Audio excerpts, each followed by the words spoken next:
I'm Wade Crowfoot. I serve as California's Natural Resources Secretary. So I'm in charge of working with Gavin Newsom and our legislature to protect and restore California's nature and combat climate change and protect communities and natural places from the impacts of climate change. So listen, we're here at COP for two big reasons. One is to make a very clear point that the time to act is now. It's not a year from now, it's certainly not 5 years from now. I've had a chance over the last few days to hear so many compelling stories of people's lives that are impacted around the world from climate change. And in California, we have our own compelling story. We have been hit hard by catastrophic wildfires, by a worsening drought, by extreme heat, and then flooding and sea level rise risks not too far behind. This summer, whole communities were essentially wiped off the map as a result of catastrophic wildfires. This week, my agency will be providing emergency water to communities that have literally run out of water. And so many folks that live in cities across the state suffered the worst heat they've ever experienced. So we need to act now. The house is burning and we're here to pull the fire alarm. The second major reason why we're here is to show people that doing what we have to do is possible, and that's also a California story. We are proud that California represents the 5th largest economy in the world, and over the last 18 years, we've reduced our carbon emissions by 26% while growing our GDP by 68%. We've done that through a variety of ways that others can emulate. We're also here learning from others and exchanging ideas. We know that we can reach our goal of net zero carbon neutrality in the next 2 decades. We also know that we have to do more to protect our communities, our natural places from the impacts of climate change. Amazing. You guys have been just such an incredible leader.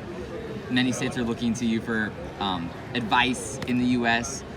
I'd love to dig in a little bit more about California and just how we've been a leader in progressive climate policy, specifically what you're doing on natural and working lands. How are we ensuring that California's natural carbon sinks are being protected? It's a great question, and I think one of the developments at this COP is the emergence of nature as a solution to climate change and also biodiversity loss. And it seems a little silly to say somehow that that's revelatory, but you know, we focus so much historically in California, and I would say the world, on technology. Renewable energy, building decarbonization, electric vehicles, those are all really important, but there's been this missing piece of the puzzle, and it's nature. It's better management of our natural and working lands, our oceans, to actually help us meet our pollution reduction goals and our carbon removal goals. At the same time, we know that better land management, better management of our nature will actually build our climate resilience as well. So in California, we're involved in quite a few actions. I'll give you a couple of examples.